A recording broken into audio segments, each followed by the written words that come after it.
very good afternoon to you, and you're welcome here to the Nasha Games Development Centre at Abbottstown. It is for, of course, the very Ireland Division 1B Camogie final between Antrim and Clare. In my hand is the cup. Will it be heading down the M7? Will it be heading up the M1? Well, in about an hour and a half time, we surely will know the answer to that. Of course, last week, fairly facile victory for Antrim against Clare, but of course Clare using their opportunity to braid in some of the extended panel for that game.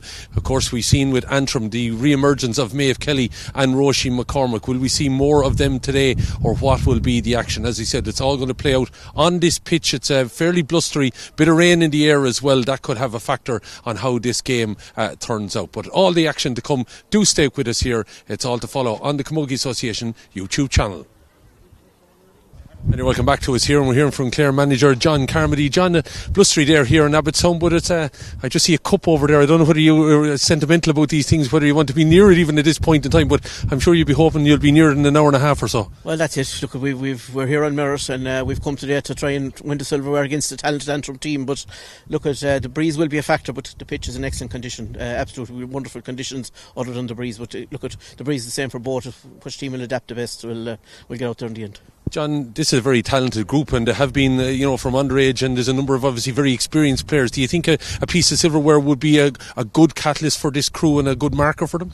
Absolutely, it'd be huge in our development. We've never won a Division 1 title of any sort, so you can be sure we're here today to try and get over the line. Antrim are very, very similar, both teams in their development. Actually, we know a lot of the Antrim girls. We played them in a junior All-Ireland semi-final 3 years ago, and in a league final the following year, and they beat us by a point year one, we beat them by a point year two. A lot of those players are in action here today, and obviously then the cream of the crop, we have our top senior players here as well, as have Antrim, so it bodes for a great game here today. John, but looking at things as well, you bounced straight up, like in the hope now obviously winning here today. Is that important as well for the continued development? The things like within Clare Camogie the last 4 or 5 years, things have been progressing quite well at grassroots level. Yeah, we've been building a good foundation at club level. Our clubs are doing well. That junior double league and All-Ireland Championship success was another stepping stone.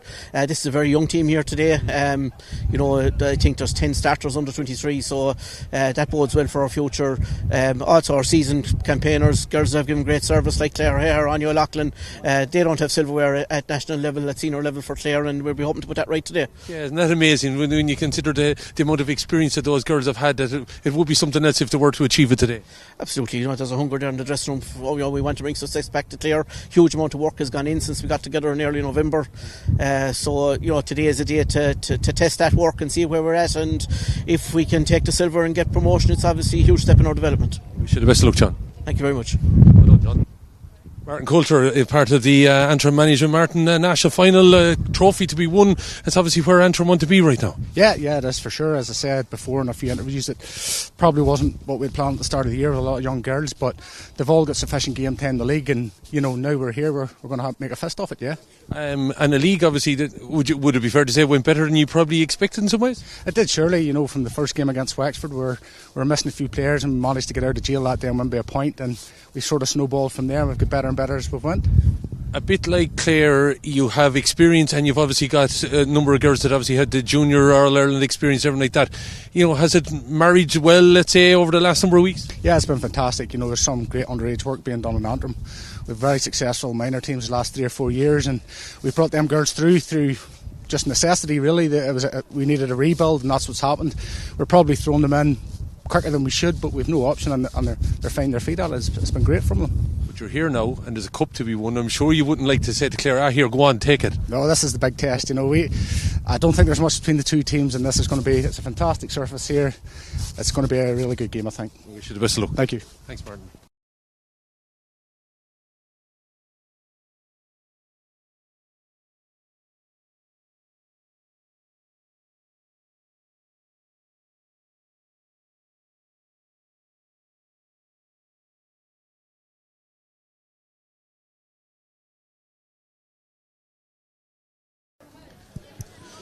And you're welcome back here to Abbottstown, and Luke on camera duty, bringing you the best pictures at the minute, and we're here at the end where we're watching all the officials and the coin toss and everything taking place. Referee for today's game will be Carlo's Patrick Murphy. He's going to be helped out by standby referee Ray Kelly. Nadine Murphy, who has recently graduated from the Referees Academy from the St Vincent's Club here in Dublin. She will be on the other line, and Mike Ryan from Tipperary will be the fourth official. So we wish the officials the very best of luck here as we see Antrim take on Clare in this very Ireland National Camogie League Division 1B final. Of course, Waterford and Dublin were the names on it over the last couple of years. Will Clare or Antrim have their name on it? Of course, as we heard there from John Carmody, a number of these Clare players that have been around a long time, no silverware to their name, would only love to be able to bring something home to Clare tonight and have that in their CV going forward. But I'm sure Antrim getting over the blip, if you want to call it, of last year, adding to the success that they would have had at Premier Junior level and intermediate level going back a few years now, by taking a national senior title would be some achievement as well. But the winners, as you know, progress then up into Division 1A next year, and we haven't heard of any changes of yet, so I'm going to give you the teams as we have in the programme here.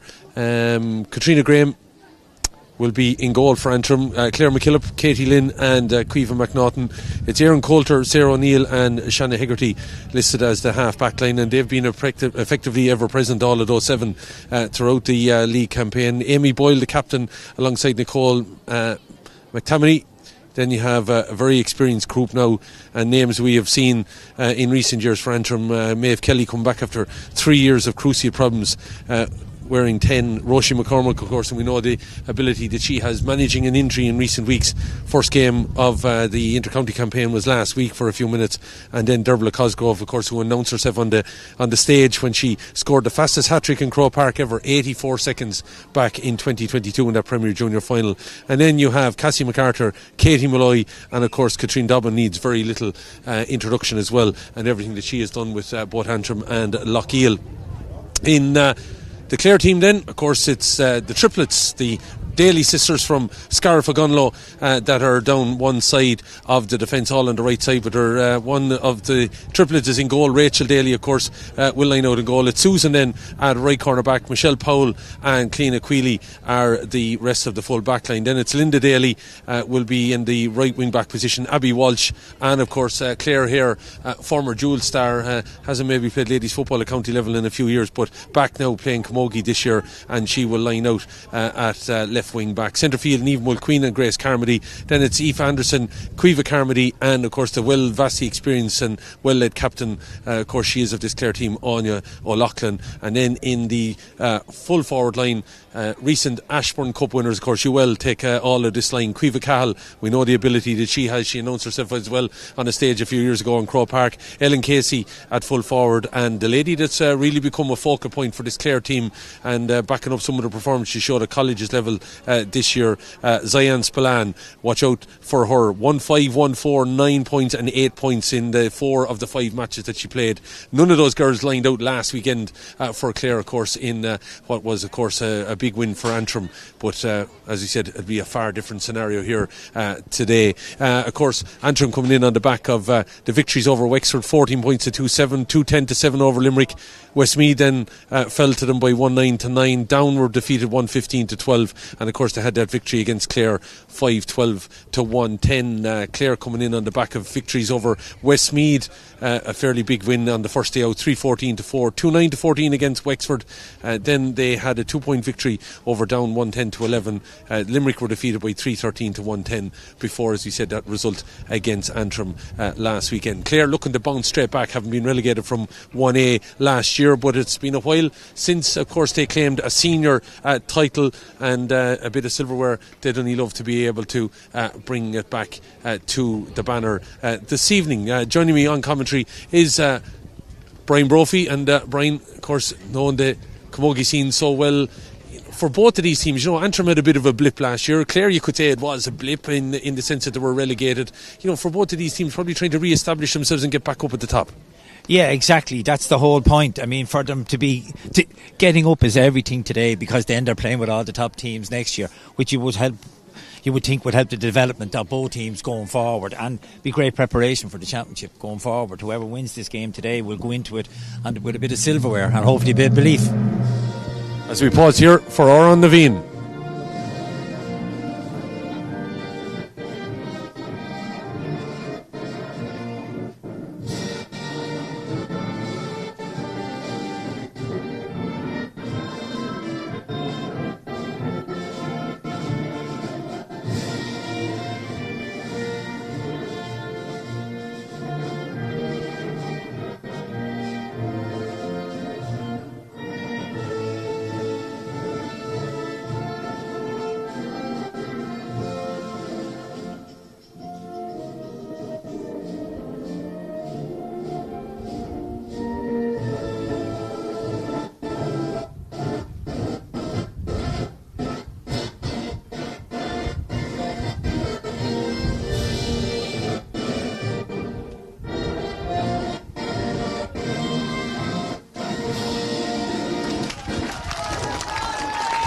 So here in Abbottstown, conditions have slightly improved. I think it's, Luke, who don't mind me saying, I think we were here an hour ago, it's about 1 or 2 degrees warmer than it was. The wind has probably dropped a little bit. That's probably helped it. And it looks like the rain that was in our introduction has faded somewhat, but still going to be tricky enough conditions. The breeze from right to left corner here, so our right to the left corner, that's where it's heading. So it's coming from the fine rugby facility, of course, and the National Indoor Athletics Arena across the pitch, heading towards the Blanchardstown side of the pitch here. As he said, mentioned the officials, Nadine Murphy is on this side here. You might see her in camera shot just on with Mike Ryan here below us.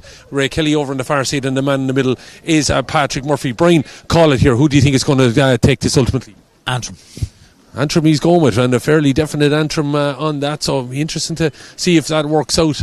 We haven't been informed of any changes. I'm looking around the pitch and I haven't seen any either, so we'll wait and see if that plays out.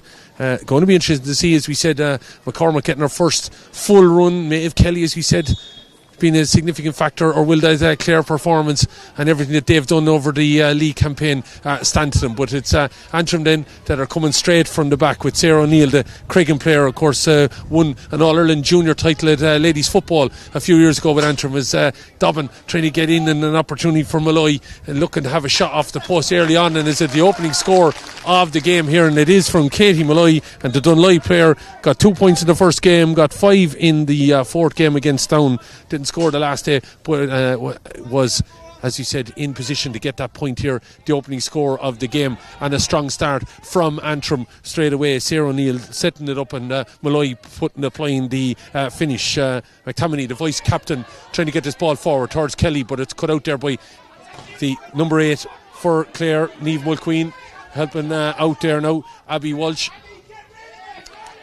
being urged by the Clare management to get rid of it there quickly. Antrim look very, very fired up as that ball is cleared down the line there by Boyle, and it's out over the line. And Brian, definitely Antrim has started with a bit of fire in the belly.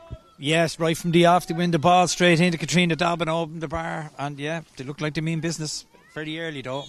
It is early doors still, but the factor is that Antrim maybe feeling it out here at the minute and are probably playing into the conditions slightly. Ball left behind, the body was moving for Niamh McTammany as that ball is played over to the far side. Dobbin now looking to turn inside, keeps it on the end of the hurl and then spins away and pirouetted very well, shortens the grip and knocks it towards the post, and that's up and over the bar. That's a fine score from the lady who's an All-Ireland champion Irish dancer, puts that ball over the bar, and fine score from Antrim, and as he said, they seem to have settled the best here.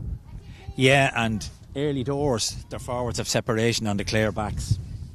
And that's a massive thing here at the minute. As you said, Dobbin just was giving herself in lots of space and was able to toy with her marker as the ball is moved forward here now. Clare needing to settle into this game and get something straight off their first attack. Are they going to get a score? They are. It's up and over the bar, and it was exactly what Clare needed here to get this ball in their direction.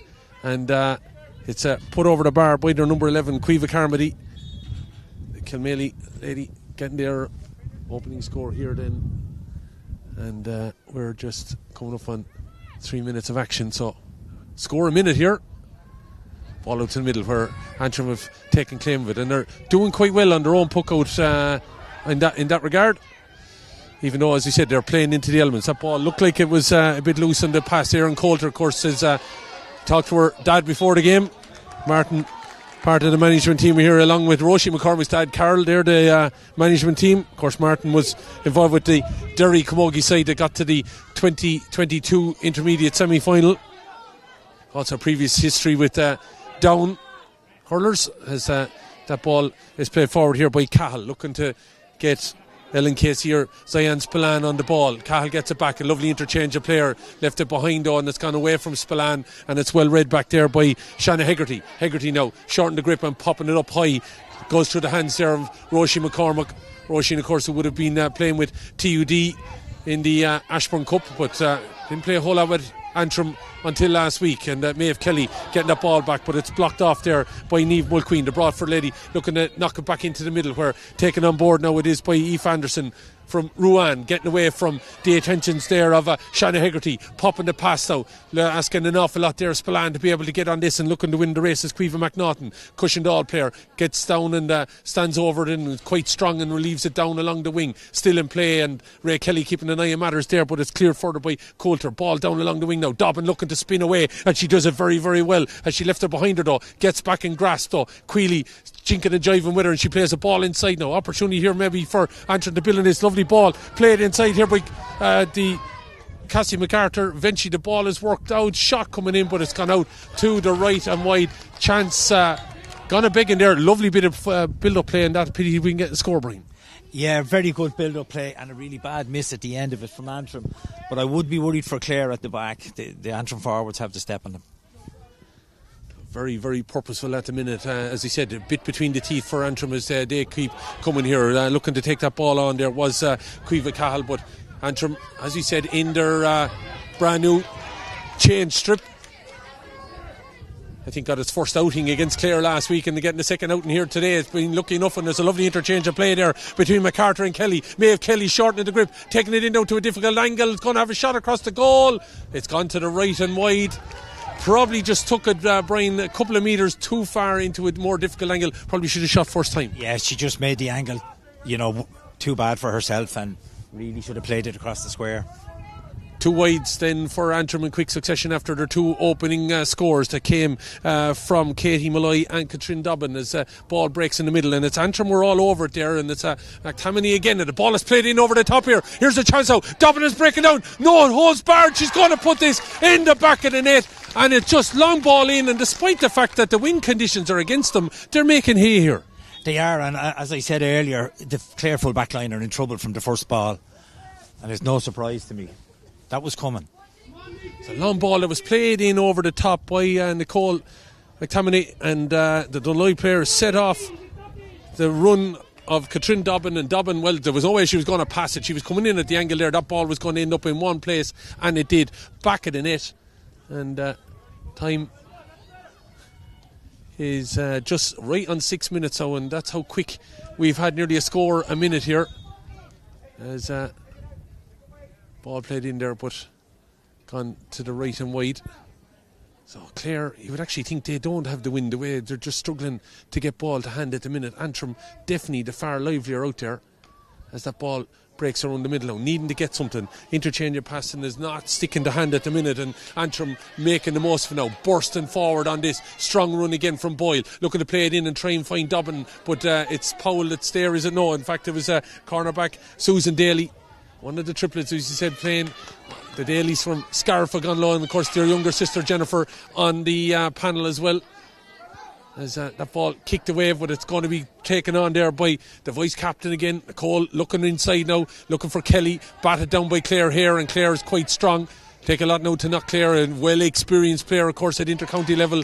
But as she went to have a swing at that, ball was knocked away from her, and now she's out of position. But well-read, in fairness, and covering up by Quealy. Quealy right into the corner now, looking for the runs here. Spillane was such a key player for this Clare side, looking to get away from the attentions of McNaughton. Gets inside, looking to offload the pass here. Chance out for Clare, maybe settle back into this game. Going to have a shot off to put it over the bar. Aoife Anderson, and that was a good bit of play, Brian. Yeah, excellent bit of play. Spillane makes the run out to the side, wins it, pops it back over the bar. Excellent from Clare. 1-2 to 2 it is then, and there's a bit of a stoppage here at the minute. Just a bit of attention. I wonder is it Clare here after that run there might have picked up a little bit of a knock and might give us a chance to breathe here and catch up on our notes. What are you putting this Antrim start down to, Brian? They just, as I said, seem to have very much a fire in the belly here. Yeah, very much so. Good, actually, very, very good game, lively game. 1-2 to 2, I'd say it must be about 10 minutes in. And look, right from the throw in, they were at it, Antrim, and they just seemed a little bit more athletic team to me at the moment. Especially their forwards. As soon as they have it around midfield, they're on the move. So they're running before the ball is hit, and it's giving them the step on the Clare backs. Clare really need to get the grip about the half-back line midfield, especially around midfield, to stop that supply of ball. Yeah, well, Boyle and McTammany are the ones that are on top there at the minute, aren't they? They are indeed, yeah. The two of them are on top. So, in fairness, a good score from Grace Carmody there, going the other way.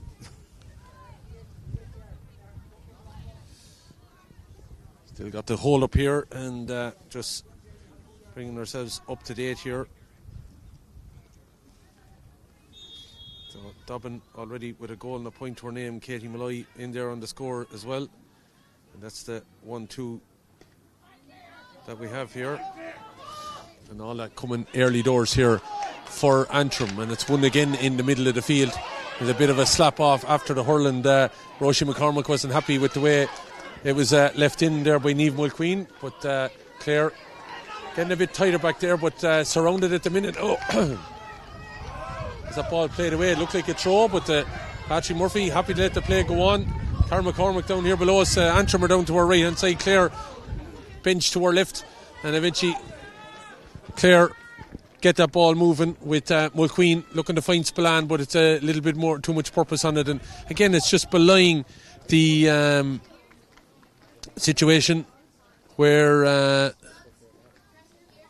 we have a scenario of that ball going out over the line there, but that the wind is just, we can see it on the flags, it's blowing towards our direction, but it's surprising, as I said, that ball made it all the way to that line over on the far side.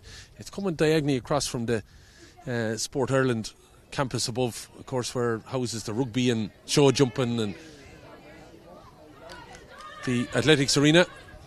Antrim nearly had a 2-on-1 situation there that would have opened up the pocket in the forwards, but Clare have turned it over here now to Cahill, being urged on by her supporters, and it's Spillane giving it back to Cahill now. To her inside the Antrim defence, shortening the grip. Ball is blocked down. It was a dangerous enough one coming in there and trying to get all over to Sarah O'Neill. O'Neill being hooshed off it also in there. Clare is still going. The ball is in along the end line now. Someone needs to get a stick on this and get it away, and eventually it looks like the Antrim defence in there, they said the green jerseys were able to get there, and they lived a bit dangerously there, Brian, in fairness. Yeah, Clare McKillop really should have cleared the danger.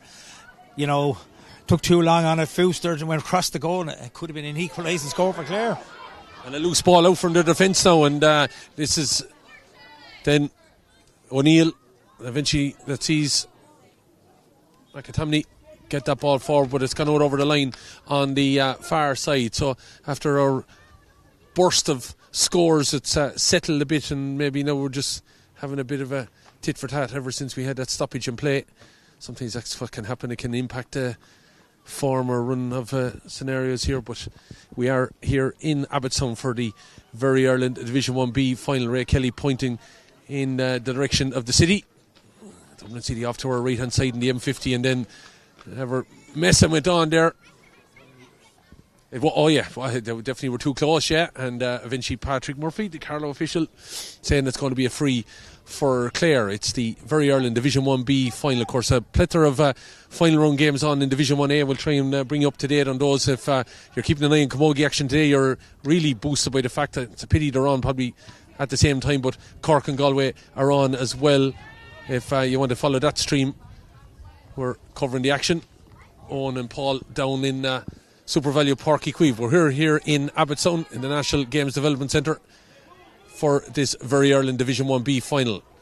Waterford's name on it, Dublin's name on it. Will it be Antrim? Will it be Clare? A ball is played across, and McKillop is there to be able to clear over the far side. It gets over that white wall and able to step back around the house a little bit is Maeve Kelly with a loose ball into the middle, where loads of time with Grace Carmody. She eventually got it at the third time of asking, gets away from McCormick. McCormick stepped across her and was able to block that ball off. Ball looked like there was a trip there, but Boyle was told to get up by the referee as that ball played forward now, trying to get Anya Loughlin on the ball, looking to spin right and left, playing the ball inside. Oh, drop back down, here's a chance. Oh, what a save. Yeah, I'd have to say Katrina Graham should have been in the back of the net. It's a point for Clare, but bravery personified there by Katrina Graham. Yeah, brilliant save by Katrina. Really dug her full back out there. Bad mistake. Clare were in, but what a save.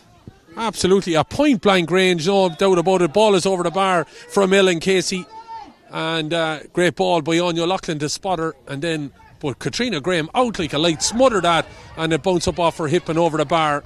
But it should have been more as Vinci, this ball has moved forward down the other end now, looking for little bits of movement here. Malloy coming across, trying to be helped out there by MacArthur, hits the deck, and the referee allowing the play to continue. The Antrim crowd urging on the referee to give a free, but in there winning that ball back is a combination of Dobbin and MacArthur, but it's Dobbin that's pulled that out to the right and wide, and Antrim have had a few runs of wides, and it's kind of curtailed their scoring accuracy.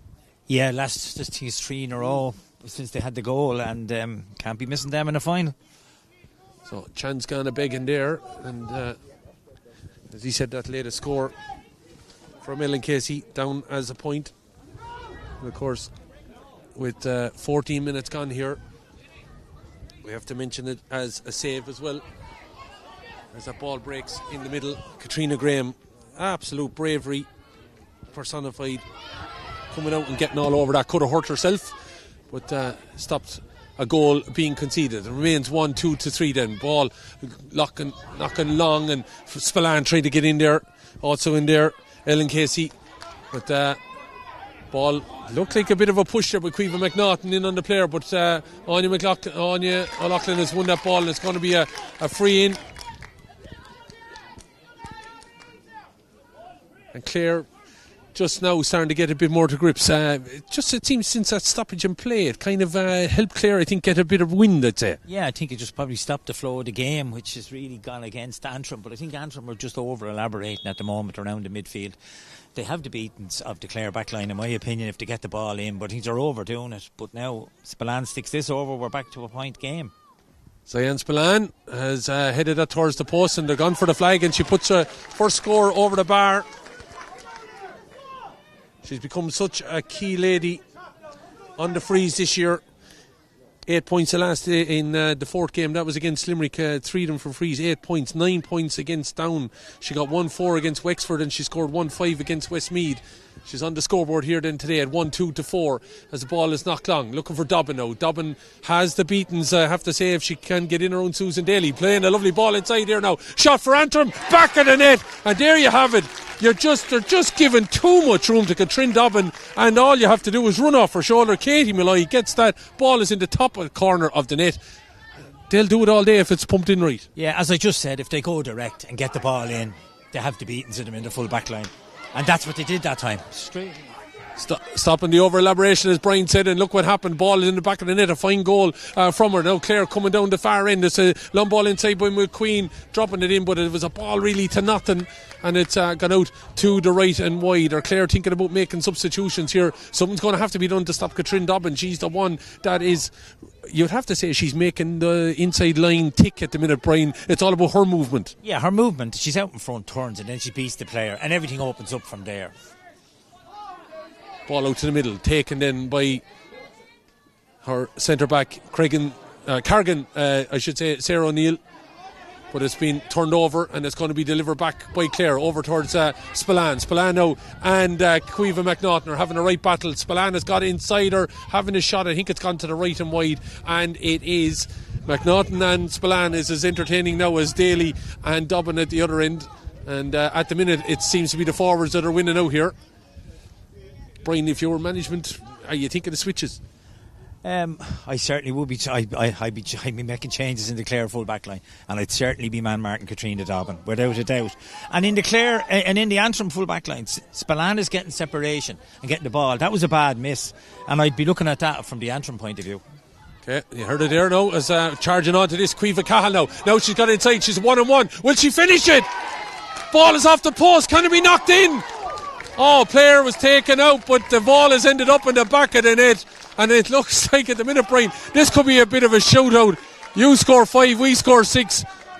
Just wondering, no, there's no doubting on the goal, is there? No, absolutely not. And was it in the back of the net before it was finished? We don't have VAR, so we can't say. He seemed a little bit delayed putting for the green flag, but the other umpire, I think, has confirmed it, so it's on the scoreboard. On the scoreboard then, that ball went in to the back of the net, so Clare have bounced back. Ellen Casey following that shot in from Cueva Cahill to put the ball in the back of the net, so Clare bouncing back perfectly with the goal that was scored by Katie Malloy down the other end. It's a very entertaining encounter here, and you can't take your eyes off it.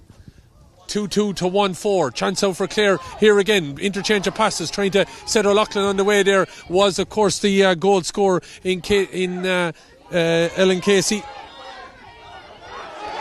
Ball is out to the middle. Patrick Murphy seems quite content to let the play go here, Brian.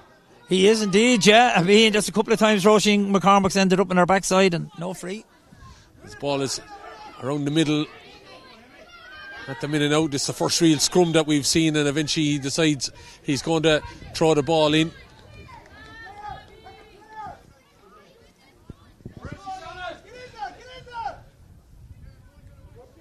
Cosgrave, who, as I said, had been a standout for Antrim this year, hasn't really felt too much of it, and we'll see her on maybe the freeze today, but she was in, and Antrim have turned it over. Here is Dobbin, though, looking to come out and get a flick away. Somehow she had 10 yards to make up there and was able to get in and get a flick on that, but it is clear that they've worked it out between them, and eventually the Dailies knock it up along the line. It was tipped off of a Antrim hurl, and it's out over for line ball here. 2-2 to 1-4. Entertaining fair on the Camogie YouTube channel. Hopefully you are enjoying the action as the very Ireland National Camogie League Division 1B final.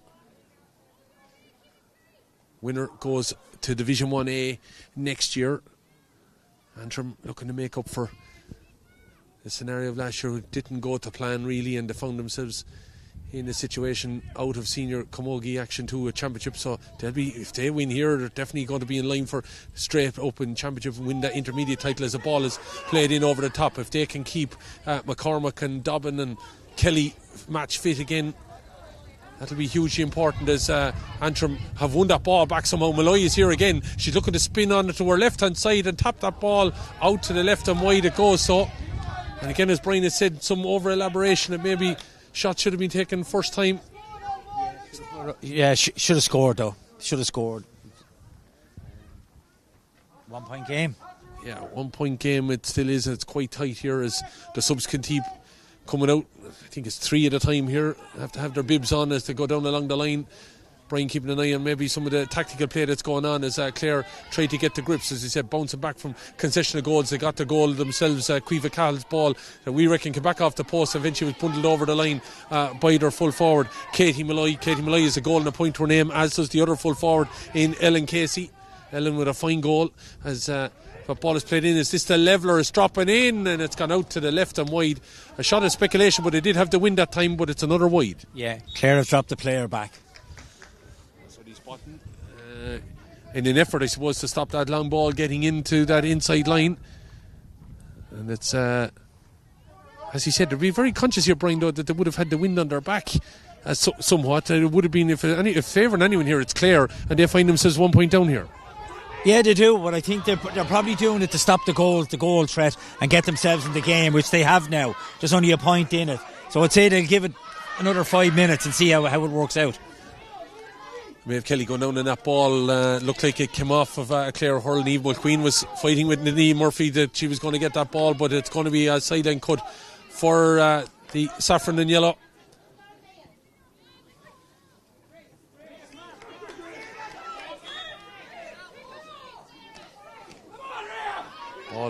Mulqueen and Kelly are still going at it here. It's girls from the Glens at the minute anyway that lead. Clare fighting back here though, then showing a little bit of grit, and again it's only been a second time, and the referee says that I think the judges may have Kelly to have touched that ball on the ground, and it's going to be a free that will be taken by Clare. And waiting for Abby Walsh, of course Abby that would have played with UCC in the Ashbourne Cup final. As looked like Spillane definitely got a hand on the back there. Yeah, she switched corners. She's come across. She's come across there, all right, no doubt, but I thought there was a hand on her back there as she tried to get on possession of that ball, but eventually Antrim looked like they've worked it out. Of course, change strips here today with the clash of colours of saffron and white and saffron and blue probably won't look great on the camera. And for us to be able to identify players, Clare in the change strip of white and blue, and Antrim then in that, I have to say, it's a lovely green strip. Looking to get inside, looked like a charge there, but the referee allowing the play to continue, and it's Roisin McCormick that changes the play in towards Dublin. She was looking at her clubmate, but ball is broken away by Clare. Eventually, I have to say, Katrin Dublin is covering some ground out there, Brian. Oh, absolutely. Her work rate's phenomenal.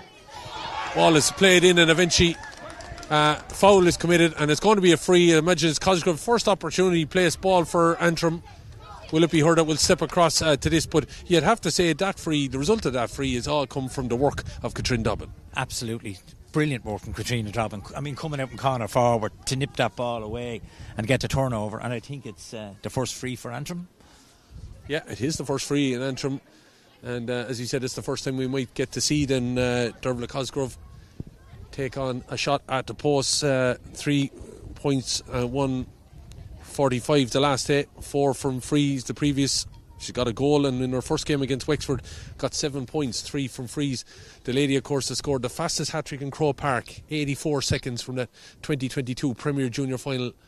Knocks this ball dangerously in. The ball is batted away. She didn't catch it particularly well, but it caused a little bit of consternation inside on the edge of that square.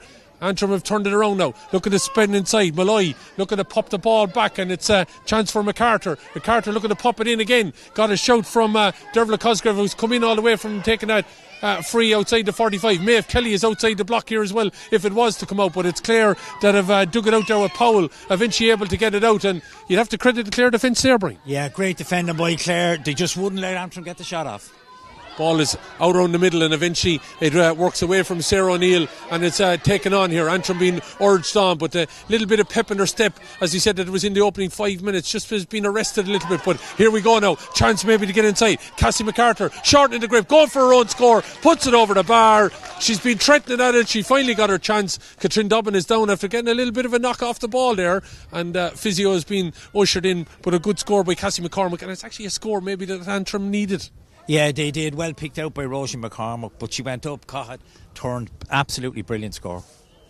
Now, this would be a worry for Antrim. Katrin Dobbin got up there off the ground and tried to walk off whatever pain she's in, and it looks like she's picked up a lower leg injury, ankle injury, and you'd be hoping it isn't severe, but she's in, by the looks of things, a little bit of pain. So that could spell, considering, well, she looks like she's okay. Maybe just the initial twinge or whatever it was, Brian, it might have been a pinch, but she definitely went down like she was shot by a sniper as Cassie MacArthur went in to play on that ball.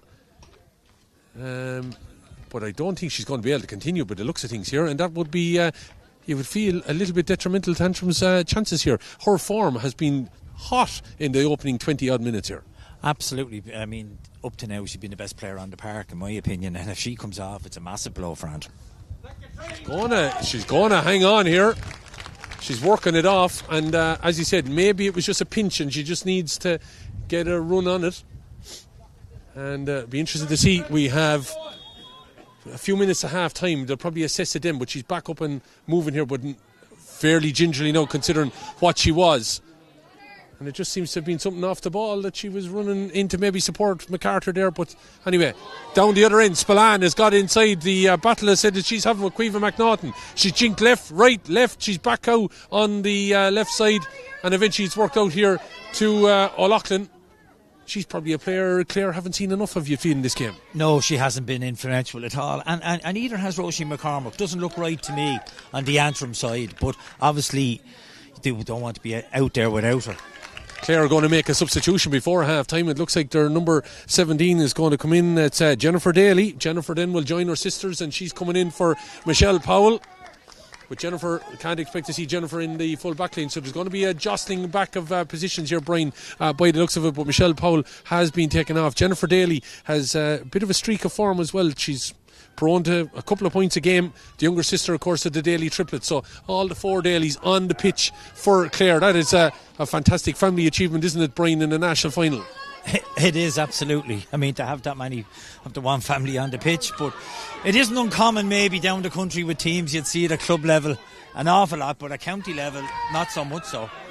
Definitely, Daly went on to that ball and it looked like she might have gotten a tangle of legs. Patrick Murphy is happy that the play continued, and then the shot comes in. Have Clare got themselves in a situation here where they are back to within a point? They have to put that ball over the bar, and after being initially what I thought fouled, Daly was able to just get away from her marker. I think they all took her eyes off her, and she was there to take the ball. She's only on the field 60 seconds. She's been involved in a hell of a lot, Brian, and she's got the score to put them within a point. Yes, indeed, and like Clare have just been more economical, I suppose, in taking their scores. For me, Antrim done most of the hurling, but there's only a point in the scoreboard.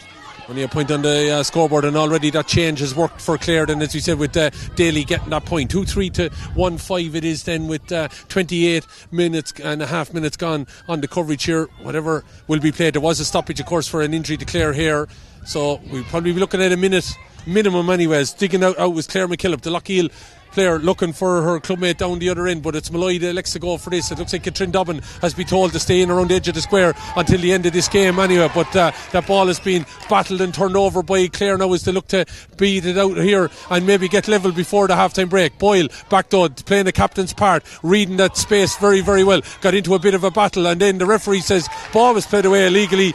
I think Patrick Murphy though might be a bit harsh there on Amy Boyle. Definitely she was trying to play the ball, her arm was pulled, but it's a free in for Clare and a chance to go level here. Yeah, I think very harsh. I wouldn't be happy. 2-3 to 1-5 then it is, and Clare have this chance. I imagine it's going to be Spillane standing over this about 47 metres out. 2 minutes I think they're looking at, or 3. I've seen all sorts of gesticulations. It's 3 minutes then to be played here as Spillane knocks this ball in. Have we got the leveller? We have got the leveller, and after everything now, Brian, it's back in the mix again. Yeah, Spillane has dragged them back into it. Great free, and yeah, we're level. Level picking then here, as we said, as we head towards the additional time here. So Jennifer Daly on the field of play, and then within 60 seconds was fouled and was allowed to continue, got around the traffic and eventually knocked the ball over the bar, and now a point there from Spillane. So Clare definitely have grown back into this game. So we are in that additional time just now. Mike Ryan from Tipperary gesticulating and putting it up on the board, and dangerous ball in, trying to get in there was of course Clare's goal score in Ellen Casey and also Anya O'Loughlin, but that ball hasn't worked out for them and they're able to Antrim take it away over on the far side. McNaughton down along the wing, eventually doubled on by Cosgrove and sent further down looking for Malloy. Malloy got a cracking goal, looking to play the ball inside, a bit of over the top pass when she should have just popped an easier one inside, but Antrim have held on to it. Ball is popped into the middle now. McTammany could give it over here if she wanted. Erin Coulter, she elects so to go for her own shot. Ball is dropped in, with the keeper's hand. Dobbin is in, back of the net, and even though she's operating on one leg, Brian, you just can't give her that opportunity. From 2 yards out she ain't going to miss. Like all good forward, she followed in. Obviously bad mistake by the Clare goalie, but Katrina Dobbin, Johnny on the spot again. Yeah, that's good. It goes to show you, maybe that's why she was left on the field of play. You don't take her off when she's in that kind of vein of form, even when she is carrying an injury.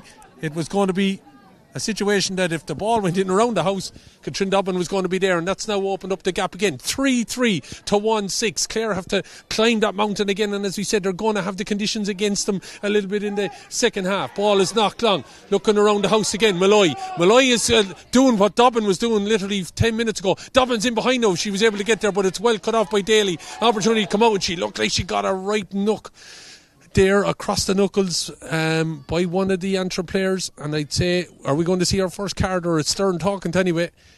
Daly's up and she's okay, but it looked like the slap we heard from here, maybe it was just across the stick, and she was definitely making sure that there was no doubt there was going to be a free given, and a chance for Clare then to knock this ball back out the field. Clare here standing over this. So as we said, Clare looked like they climbed the mountain, got 2 quick points and level the game, and then that ball inside dropped by the Clare goalkeeper and batted to the back of the net. Ball down the far end of the field and going to be taken on here by the number 3, Katie Lynn. Katie has to go back though, and Clare have turned it over, and the referee said overplay the ball there, and it's going to be a chance for Antrim to relieve some of the pressure. This game still, it's hard to know what way it can go, but when you score 3 goals you'd be expecting to win it. As we head towards 35 seconds left of Patrick Murphy's injury time. Over to this far side now, trying to come out and win that ball. Combination of Antrim players going in, it looked like a bit of a sandwich, and it's actually Cueva Cahill that came off the worst there, when I thought one of the Antrim players was in a bit of bother. Cahill is down on the field, she's feeling it up around the neck area. Hopefully it's not a serious injury. That ball is played down into the corner, lost by the Antrim defender, and it's going to be a little bit of a surrounding situation. And credit, you'd have to say, the full forward there for Clare in Ellen Casey. She won that ball, Brian, when she didn't deserve it, and she set up a chance where maybe they'll only be 2 points down here at half time. Yeah, exactly, just as Katrina Dobbin did on the other side. Casey did the same for Clare. Won a ball she shouldn't have won, and now it's a free in and they could get back to 2 points. Very interesting. If this actually goes over, Clare will have scored 2 more scores, but as they say, goals win games. Goals win games, that's it, yeah. So Cyan Spillane standing over this now, just off the D when she gets a shot at the post, puts it over the bar. She's been incredibly accurate, and there's the half-time whistle. 3-3 to 1-7 then it is here at half-time. It's right ding-dong. It looked like Clare, or Antrim I should say, we're going to be out the gap the way they started that first half, Brian. An injury then to Clare here disrupted the form a little bit of the game. It allowed Clare to build back into it. But just when you think Clare were maybe going to build on something and maybe even get into the lead before half time, they make a mistake at the back, goal conceded, and they find themselves 2 points down here. Yeah, they find them 2 points down. I think overall they won't be too disappointed. I think on the balance of the game, Antrim have done far more of the hurling, of the play. But Clare only find themselves 2 points down. So it's sometimes it doesn't make sense. But to me they'll have to do something in their full back line, because Malloy and Dobbin and Graham are all able to get out in front and win the ball, and when one goes out the other 2 are gone inside, and that's what's led to the goals. And I think from an Antrim point of view, if they get the ball in on the other side, I mean obviously a very big girl Casey at full forward and Spillane off her, and I would say the same for Clare, drive the ball in. When you have a situation though as well, you look like you have 3 inside forwards for Antrim that seem to be able to do whatever the others do. You know, you saw there Dublin picked up the injury, and of course Malloy goes out and does the exact same job. Yeah. Look, they're both athletic and they both get out, and they've all got very, very good touch. Either Clare dropped somebody in front of them, or you know, but they did, didn't they? They brought back an extra defender, and it still doesn't seem to work. They did, but unfortunately, it was working to a degree. The goalkeeper, let's be honest, yes, unfortunately, makes the mistake. All good forwards, Dobbin was in. So it'd be interesting what they do, but they certainly have to address it. You know, at half time, if you're in the Clare, if Clare want to win the game, they'll have to put a stop to the full forward line for Antrim. I mean, I haven't had a look at my notes, but I think they must have scored. I mean, Roisin McCormack, Cosgrove, and Maeve Kelly been fairly anonymous, especially Cosgrove and McCormack. I don't think Roisin McCormack's right. I can understand why they have her out there, but I think she's minding herself to a degree. But it's the full forward line are doing the damage. They have to put a stop to it. Yeah, well, we'll wait and see. If you're the Clare management, you would feel though you're back in touch in lots of ways, but you're probably then relying a bit on Spillane. She's been a factor in winning some frees. She's knocked over 2. Ellen Casey, you know, eventually got in the end of that goal. Anderson and Carmody got early points for them, Brian. They probably need a little bit more outer midfield and probably their captain. Yeah, they do. As to say, to be in the dressing room and saying, come on girls, we have to lift it, we have to step it up all round the field, we want to go up into 1A, we want to compete with the best.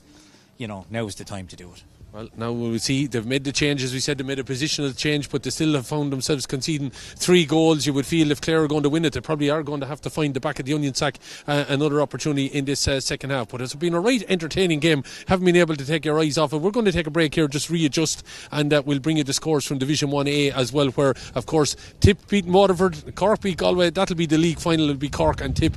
It'll be interesting to see how it all is playing out. We'll bring you those scores shortly. But here at half time in the very Kerry National Camogie League Division 1B final. It is Antrim that have the fingertips on the trophy. They lead here Clare at half time by 3 goals and 3 points to Clare's 1-7.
And you're welcome back here to Abbottstown. Antrim about to come out to take Clare not far away. Just to give you scores then on the Division 1A games. Galway lead Cork by 11 points to 4. If that result was to come to pass, it'll be Galway and Cork in the league final. Despite what Tip might do, Tip would need Cork to beat Galway, and they're then beat Waterford. They lead at half time by a point, 6 points to 5. And Dublin and Kilkenny are playing out. The losers of that will go down. Kilkenny are the ones that lead by 2-11 to 5 points, having played with the win at half time. I believe Clare about to make changes. I see number 22 gone out, 17 was on, of course, that was Jennifer Daly. And there is a Clare change anyway, at least one there at half time. We're shortly getting going here.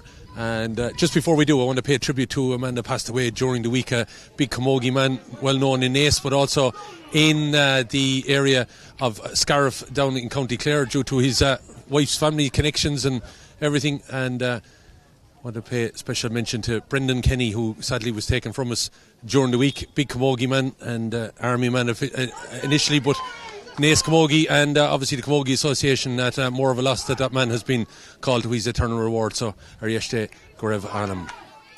As Clare are on the ball here, I'm sure he's keeping an eye on how things might be going, of course, in his in-laws county.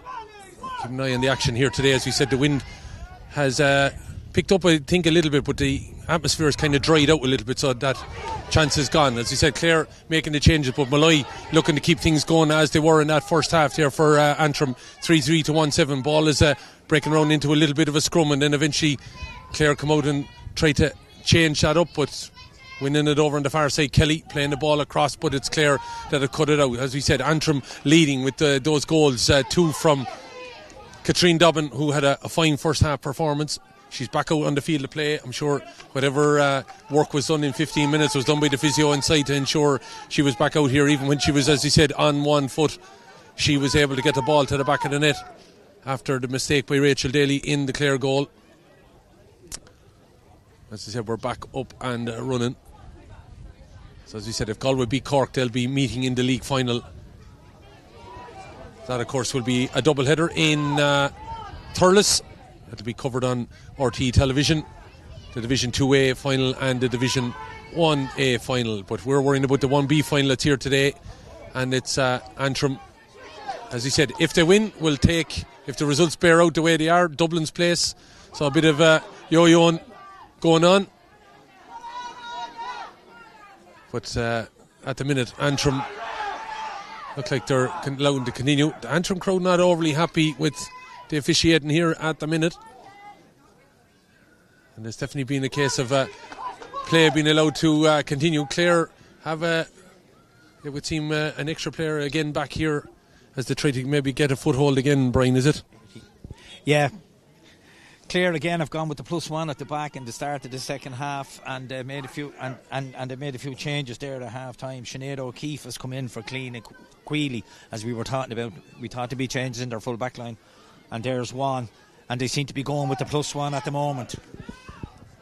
Yeah, so trying to, as Cosgrove gets on this ball, I said quite enough game for the half forward line, but here's McCormack, really the first major interaction that she's had in the game. She's tried to play the ball into the corner, looking for a lot of work maybe out of Cassie MacArthur, who got a fine score towards the end of the first half. It's been the full forward line for Antrim that have done all the damage. Katrine Dobbin with 2-1, Malloy with a goal and a point, and Cassie MacArthur with the other point. Clare spread the scores that a little bit more, with Anderson and Carmody getting points apiece, Cyan Spillane getting 2, Ellen Casey has a goal and a point, and Jennifer Daly wasn't on 60 seconds when she had a point over the bar. She has scored in the majority of games that she's played for Clare at least minimum 2 points as this ball played inside, and it's as we said, now kicking on 3 minutes into the second half, and we haven't troubled the scoreboard operator or the umpires, as the ball has rarely gone inside the 13 metre line. Hasn't gone over the halfway line, so that's where it's been. Clare needing to get this ball out, but they are battling into that breeze. It's significant enough. It's coming from a kind of a diagonal across from the Sport Ireland campus up there that houses the rugby fraternity.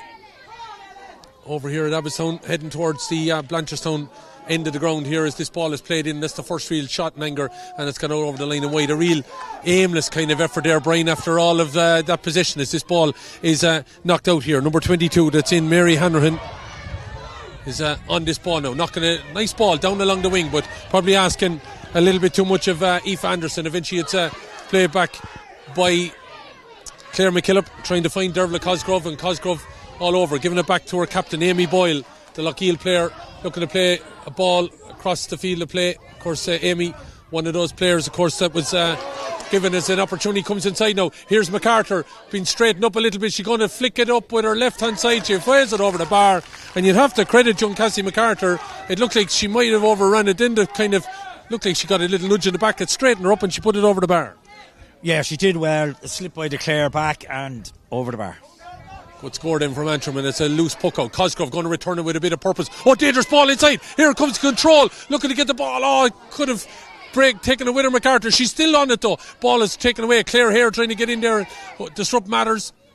And eventually a little bit too much purpose though, sending that ball clear, but it's out of the danger zone. And if MacArthur had just played that ball and brought her with her, it could have been another ball in the back of the net there. Yeah, you could have had the whole full forward line for Antrim getting a goal. She's the only one of the three at the moment. She is threatening. So at the minute, Clare have made the changes. There's no doubt about it. John Carmody down here below us, they've made the changes, but at the minute, it just looks like Antrim are doing more to hurling. Dobbin got a little bit of a wrap on the ankle there. Is someone probably trying to test out to see how it's like? She has it back in her hand. Tries to play a little dinky ball inside when maybe the shot was on for her. And eventually going to drive out now. Here is the goal scorer for Clare. She's a long way from home. Ellen Casey playing that ball across the wing, and eventually Spillane touches on. They have an overlap here if they're able to get inside. Opportunity maybe to play it here. Cueva Cal could have played it inside, but she's blocked down eventually and fouled to the referee and gone inside. I think was Mary Hanrahan if she just released that ball a bit. Yeah, she just needed to release it and she was in straight on goal. Opportunity really gone there for Clare, but they should tap over the point from the resultant free. That's what both teams seem, when they moved the ball quicker, they were getting opportunities at both ends. But Zayan Spillane, an opportunity now to tap this ball over the bar, her third of the game, and she does that.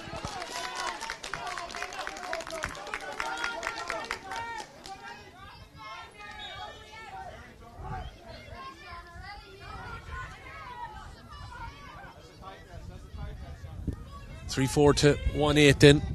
So point apiece. The start of this second half.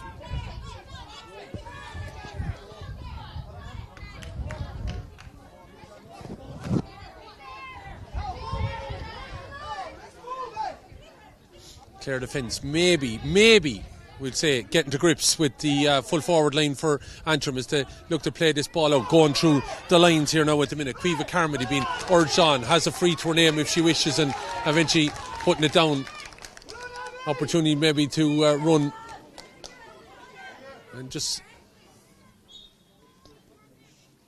interesting to see maybe some of those switches starting to work for Clare as Clare here knocks this ball down into the corner, looking for Spillane looking to get away from McNaughton, shortening the grip, advantage being given. Spillane is inside going for the shot. It's Graham all the way across. It's going to be a free in anyway. And I just think she looked up just as she was shooting and Graham was on top of her, and that maybe just about did enough, Brian.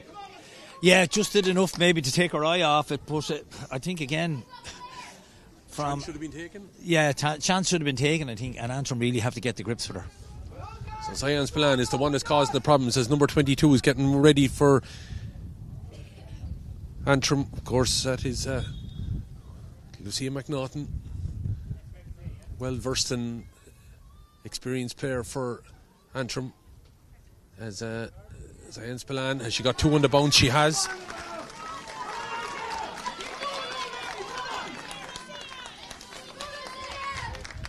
And things have tightened up. It looks like Antrim have decided to call a halt on Katrin Dobbin's day anyway. That injury, and you can see her here coming off. She is carrying a bit of a limp, and it's going to see McCormack go inside, and McNaughton, she'll either play centre forward or she will play midfield. But Katrin Dobbin, it's a shame in a way, Brian, because she was, as I said, on top form here for the opening 20 odd minutes. Oh yeah, it's a huge loss for Antrim. Obviously she couldn't shake off the injury. They left her till half time, giving her a few minutes the second half, but obviously it hasn't got any better. Well, it's better to have someone on with full movement here, as Dobbin, as I said, a little bit despondent. She come off. She just probably talking to the physio here, seeing if there's any more they could do, but game is done as she sits down here on the grass in front of us, trying to get on that ball now is the goal scorer, Ellen Casey for Clare. kick it on, but it's Clare and Antrim now going toe to toe. Eventually the ball is given to McNaughton. The McNaughtons linking up.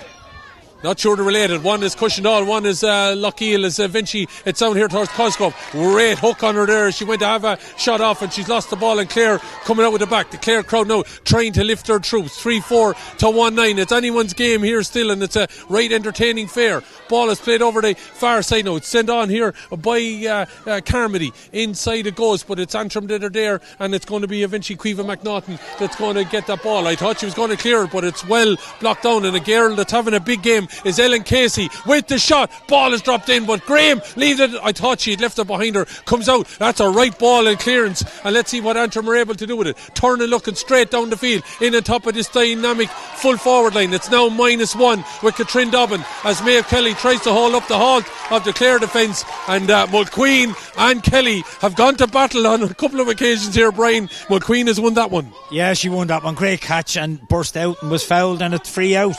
And the temperature's raised a bit now here in the stands. It has indeed, no doubt about it. Antrim still have to trouble the scoreboard operator in this second half.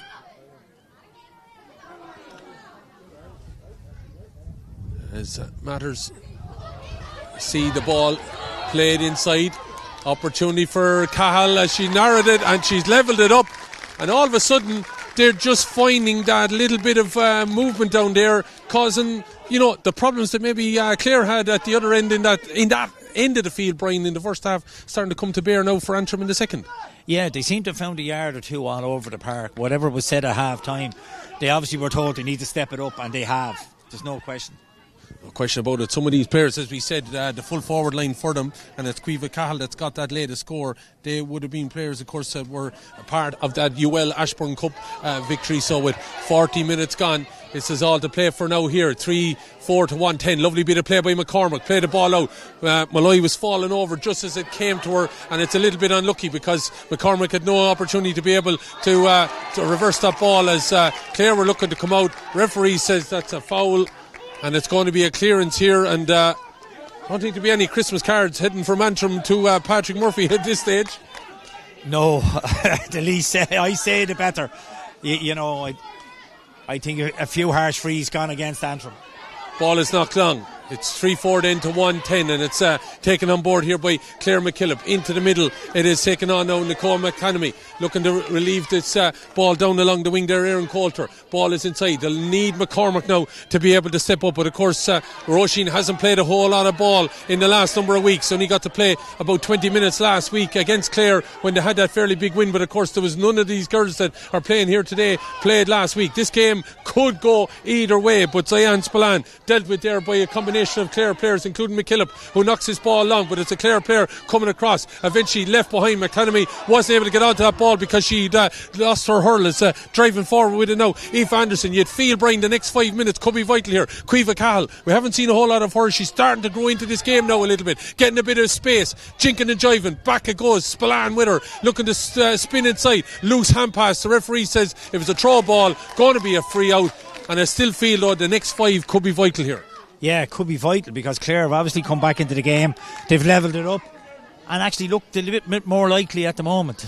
So Clare might be going against your prediction here, but you'd feel with 3 goals on the board if they were to get another one. And here's Malloy looking to get a second opportunity. Here's a shout outsider there from Cassie MacArthur. He said it's been full of running, but it's Clare that are back there in numbers, and as he said, have started to get to grips with that Clare or Antrim full forward line. Ball is played over towards Jennifer Daly. Daly, of course, all 4 of them on the field of play.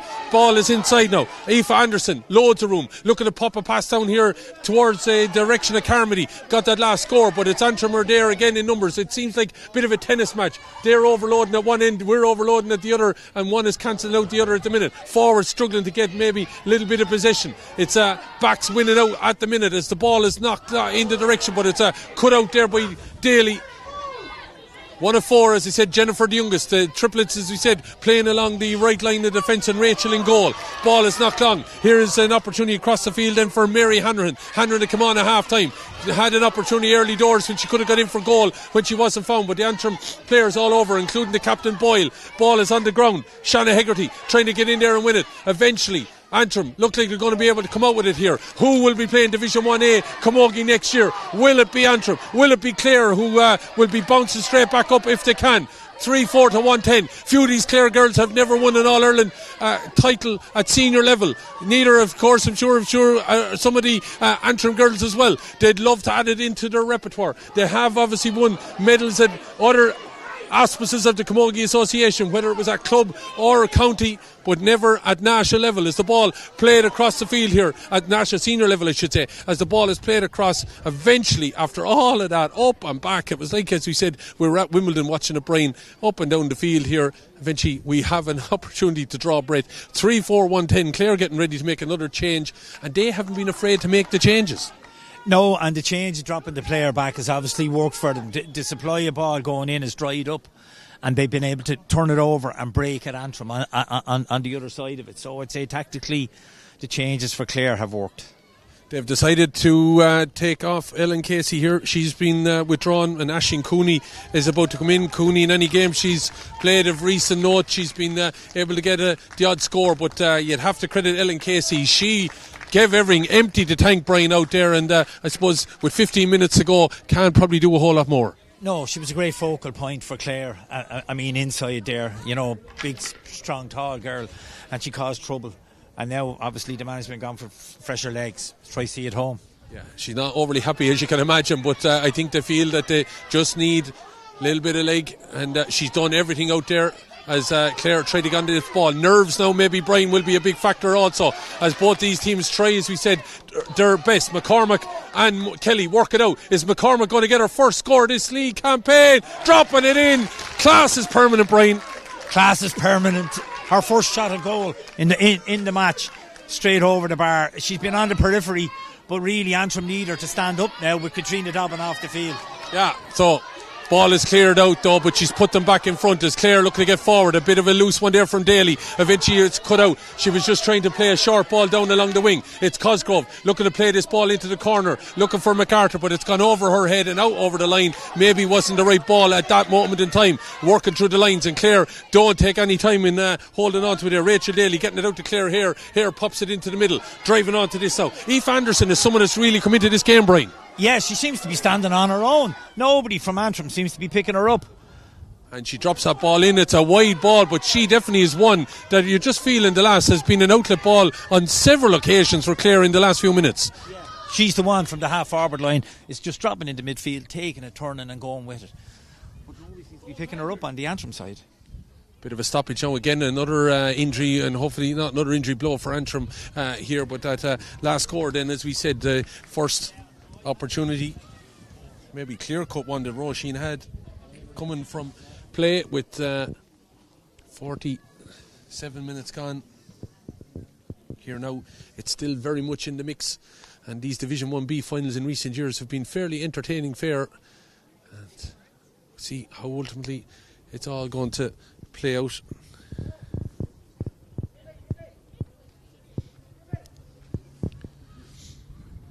Carter and McCormack Hunt's on the scoreboard for Clare. But Clare, as you said, Cueva Cahill, Zayan Spillane, they've been ones that have moved the scoreboard on here a little bit for them.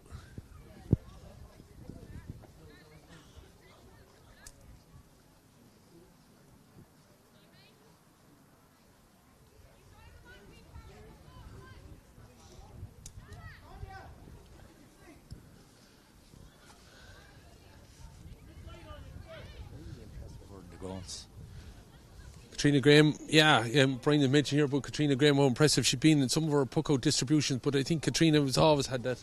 It's really been a standout netminder, one of the best I think in the game, I'd have to say, and obviously somebody that has been part of recent success that Antrim have had. She looks at the game, I think, more like a quarterback, the way she's able to be alert to dangers, and her, I have to say, some of her puck-outs can be exceptional. Yes, exactly. Her touch is just brilliant.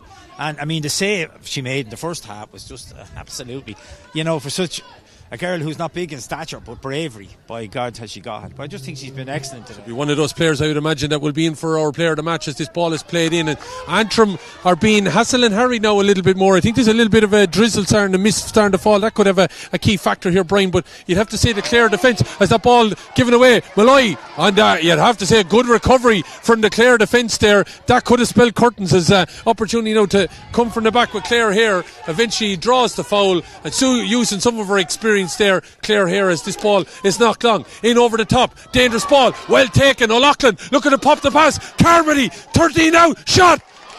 Graham is there again to bat that ball away. You'd feel if it was at either post, that ball was in the back of the net there. Yes, I mean, she could have popped the point and levelled it up. She went for it, but great save again from Katrina Graham. Cosgrove now all on her own, 65 metres out, coming to the 45, surrounded, looking to play this ball inside, asking an awful lot maybe of MacArthur to get there. Kelly was trying to come onto it, but Clare are being able to dig it out and drive it back again. I think Antrim have been guilty of giving some of this ball away, and here's this lady again, as I said, who's become key, Aoife Anderson, down along the wing looking for Spillane, and it looks like Antrim have decided we're going to double team Spillane and we'll leave Carmody free. Is that what seems to be happening out there? Well, Antrim have the spare player, so I can't understand how nobody's picking her up, because I mean Clare have gone with the +1 and it's getting them out on the sharp puck outs. I just don't know who's supposed to be picking her up, but nobody is. Amy Boyle, the captain of Antrim, will she be the one with her hands on the trophy? At the minute they're the ones in the ascendancy, 3-5 to 110. It can still go anyway, but here's a lady, as he said, got a fine goal in the first half. Katie Malloy sending it towards her right hand upright, but it's out to the right and wide. 3 wides on the bounce for Antrim. They could be costly. Yeah, and a bad decision by Katie Malloy. She'd a player gone through off her shoulder and she'd one-on-one inside. She really should have taken either of the other options. Here we go again. Sharp puck out. The last time that this happened it went askew, but Clare have been able to get a hold of it here now. Linda Daly looking to step away, but it's a good tackle there and holding up and out towards the line. Ray Kelly is happy that the ball stayed in play. They're looking to get forward there. Clare here somehow was able to spin out of that. Ray Kelly had a line down the barrel of the gun, you'd no question about it. He was happy the ball stayed in play. Clare Hare eventually was dumped by Roisin McCormack, despite the attentions as well of number 22 Lucia McNaughton, and you'd feel maybe McNaughton should have been the one that made sure Clare went out over the line. And it is a card for Roisin McCormack as Antrim make a change. Number 26 is coming in. That is going to be Yvonne Martin. Now this lady could be a serious addition to this full forward line for Antrim in the closing stages here. She's coming on for Maeve Kelly. Yvonne, of course, was captain of the Pats Mahara team that played Loreto Kilkenny in the All-Ireland final. She's also, of course, a holder of a minor B title at All-Ireland level in 2021, and she knows where the posts are, Brian. It could be key just yet. She does, a girl I know very, very well, obviously from Pats Mahara, and it'd be interesting to see if the ball gets into her, what she can do. O'Loughlin getting that ball back out, and if Clare level it up, they have. It was a very quick route one in on top of Anya O'Loughlin, and it was flashed over the bar there by Clare's number 21, Aisling Cooney.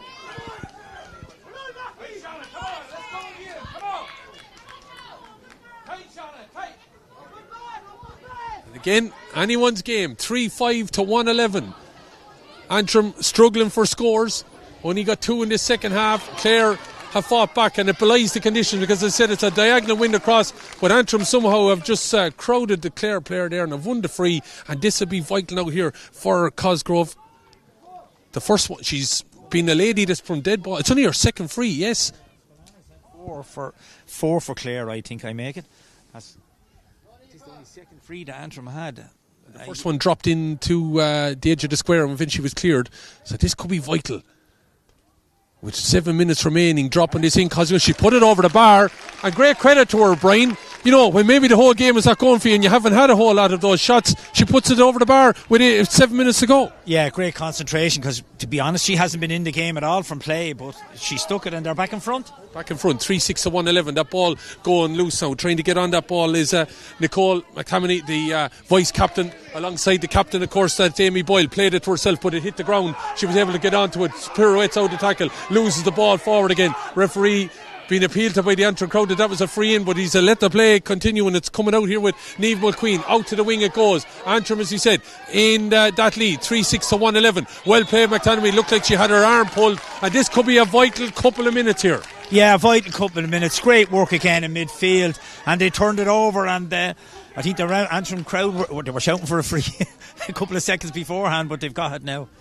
Got it now, and it's Cosgrove now in nearly a difficult angle, probably just further out this one, but this one doesn't have the wind on her back. It's kind of, she's going to have to cut across the wind if she wants to put this ball over the bar into, as we said, the closing stages. About 6 minutes or thereabouts remaining. It'd be huge if it goes over. She sends it towards that left hand upright, looking, but it's dropped short, and the touch went out to the left and wide. She probably needed to set it across the goal a little bit more, Brian, for that. And straight away Daly is launching the ball, looking for her sister Jennifer over on the far side. Ball touches off Daly's hurl, but Nadine Murphy is not near the line yet, and they're happy that they've been able to keep that ball in play over there. It remains 3-6 to 111, but Patrick Murphy elects that number 22 for Clare, Mary Hanrahan, that is overplay the ball, and Antrim have taken it quickly. McCormack trying to get onto it, but Jennifer Daly is in there to be able to win that ball back, and Antrim probably didn't need to do it that quickly, Brian. No, I agree. I don't know what they were doing, Killian. I agree with you 100%. You should have settled down, took the free and put it in around the square. Yeah, they're leading here at the minute, you'd feel. You need to buy every second as Hare goes to release this ball over on this side now, looking for an opportunity. Maybe Anya Loughlin, the captain, has been quite enough in this game, but she got one big opportunity where she set up a score for Carmody. Ball is played forward there though, when Anderson probably should have given it back to Loughlin. Tried to find Spillane, but it's cut out by McNaughton. Now Carmody is in the space though, again, as she's been lots of this second half. We're going to have to be thinking about player of the match, Brian, as well. It's going to be hard to ultimately pick out one, but because you could be talking about Katrina Graham and Katrin Dobbin as well. You'd have to credit maybe also the likes of Carmody and obviously Cahill, and as well, McTammany has been big for Antrim. But we wait and see as that ball, Antrim player was coming out, and the Clare player did, no question about his shoulder into the frontal area, and it's going to be a chance to buy a bit of time. Claire McKillop using a little bit of time to go down here now and get the stretch and just buy that little bit of time. We have on our clock 4 minutes remaining, and there will be additional time as Clare get ready to bring in Hannah May Naylan. And Hannah has been someone that scored a couple of points in games that she's been involved in as well, so someone that maybe they need to just lighten the load on one or two others.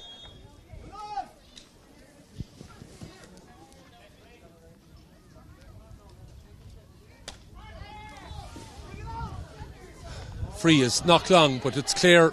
They've batted those away all day. As we said, they have that extra player back there, and it's Susan Daly, but it's McCormack that robs it, popping the ball inside, going over the top of the head. Ball is on the deck, holding up Malloy, trying to get it there as well as MacArthur, still on the deck. Antrim fighting it out here at the minute, looking to spin around. Oh, McCormack, if she connected with that, but just goes to show you, maybe just away from the pitch with injury. Didn't work out, but it's turned over, and it's an opportunity for the lady that's not long on the field, Evan Martin, and she put the ball over the bar. And I told you, Brian, I just felt if she gets on the ball, she will be able to aid that forward line at the minute, and she's put the ball over the bar. They've gone 2 points in front. That could be huge. That could be huge, and you were 100% right, Killian. You spotted her coming on, and she's made the impact that Antrim were hoping she would do, and now it's gone to 2, and the clock is ticking. Clock is ticking. We have 3 minutes of normal time as switches being made all around. They've taken off Dervla Cosgrave, a brave move you would feel when you need your point score on the board, but you're 2 points up. Emer Johnson is in, and Clare have made that change as well. I suppose that will be a factor with Yvonne Martin with that latest score.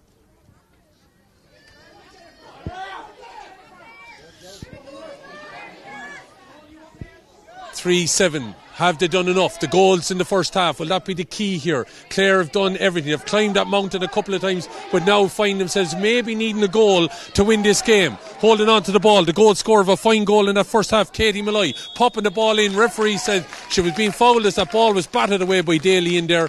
Clare need to find the back of the onion sack, and I would think they're urging O'Loughlin to go inside. And it looks like Spillane is going to drop out, so they're going route one, Brian, if they're going to get an opportunity here.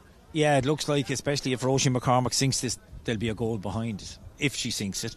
But either way, even if she doesn't, they'll need a goal to win. So if Clare get ahead, it looks like they're going to go Route 1.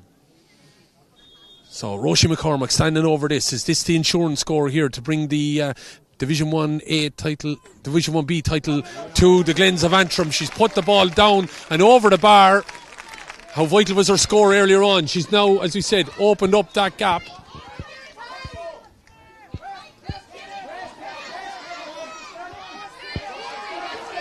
What will Patrick Murphy play as Clare come out with it now? 3-8. That makes 17 to 1-11. And you just wonder, Brian, have Antrim timed the changes right? Is the gas just gone out on Antrim or on Clare a little bit? It looks that way, and where I thought Clare had all the momentum, that score from Roisin McCormack, they just didn't get ahead. They got back level, but Antrim have just been able to keep their noses in front, and now they've extended it to that all-important 3 points. Patrick Murphy and Ray Kelly have a confab here down below us, as you can see on the camera, with 30 seconds of normal time remaining. They'll be telling Mike Ryan how much it is. He's urging players to be looked after. Come off. Looks like 4 injury. That's what I think I heard him say there. About to throw the ball in. Mike Ryan will flash it up here in a minute. So still time for Clare, but you would feel, Brian, they may have to find the back of the net. Oh, they will. I don't think they're going to get 3 points in the time that's left, Killian. Ball breaks and it goes out off a Clare boot there. Clare here. 4 minutes confirmed then by Mike Ryan down below us, and Amy Boyle will take all the time she needs. Of course, a lady that was given the honour along with Lucia McNaughton and Katrin Dobbin at the AIB Club Team of the Year Awards there in the last week, and she could be about to add a national senior title to the locker. As have to say, Katie Malloy has had a big couple of minutes as well, Brian. Yeah, she's taken over the lead from Katrina Dobbin. I mean, all their full forward line at different stages have been able to step up and win ball, and she's won such an important free there now, and I think this could be the icing on the cake.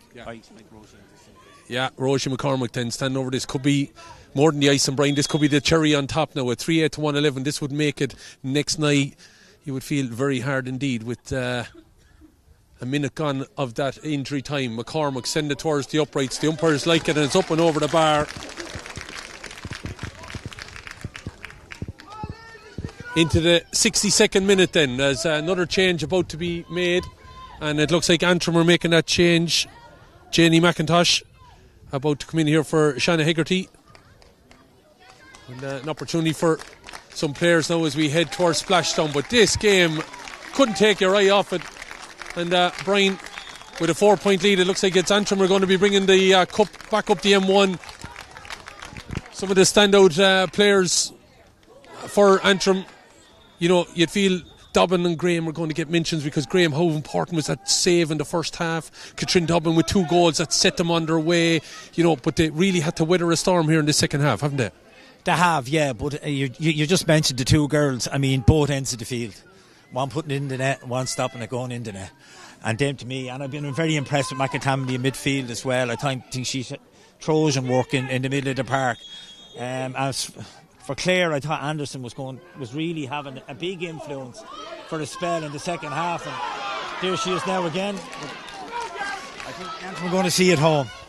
So Carmody thought she got the nudge there. That maybe the referee felt that she played for it, but this ball is back over here towards Carmody, and she's robbed of that ball. Pressure coming on now, and as you see, feel maybe the gas gone out of that Clare at the minute, but driving forward, Mulqueen played the ball, but the referee said it was a throw ball, and that might be that in a way. There's still time though, a minute and a half, but as I said, they'd have to find 2 goals now to win this game ultimately.